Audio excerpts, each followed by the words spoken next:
بسم الله الرحمن الرحيم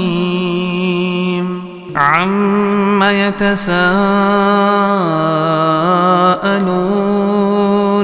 عن النبأ العظيم الذي هم فيه مختلفون كلا سيعلمون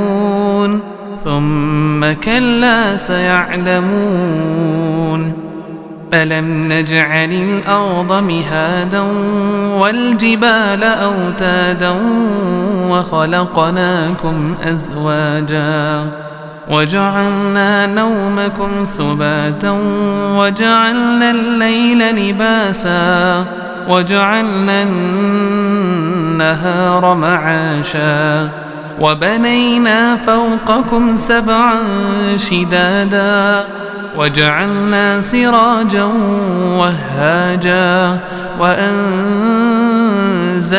من المعصرات ماء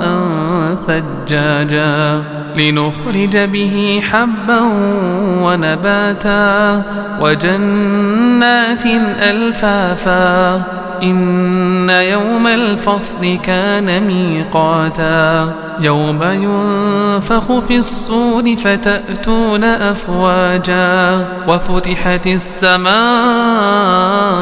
فكانت أبوابا وسيرت الجبال فكانت سرابا إن جهنم كانت مرصادا للطاغين مآبا لابثين فيها أحقابا لا يذوقون فيها بردا ولا شرابا إلا حميما وغساقا جزاء وفاقا إنهم كانوا لا يرجون حسابا وكذبوا بآياتنا كذابا وكل شيء أحصيناه كتابا فذوقوا فلن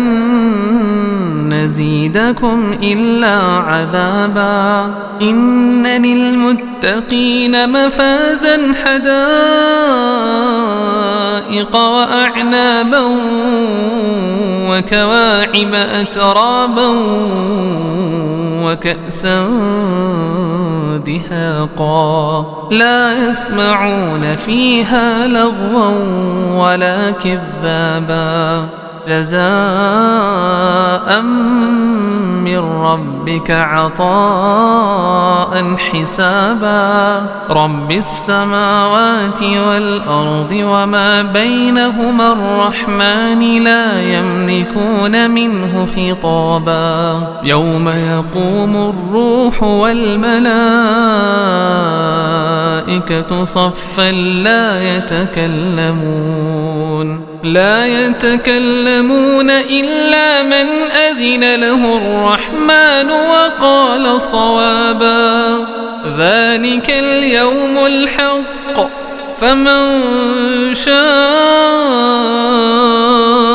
اتخذ إلى ربه مآبا إنا أنذرناكم عذابا قريبا يوم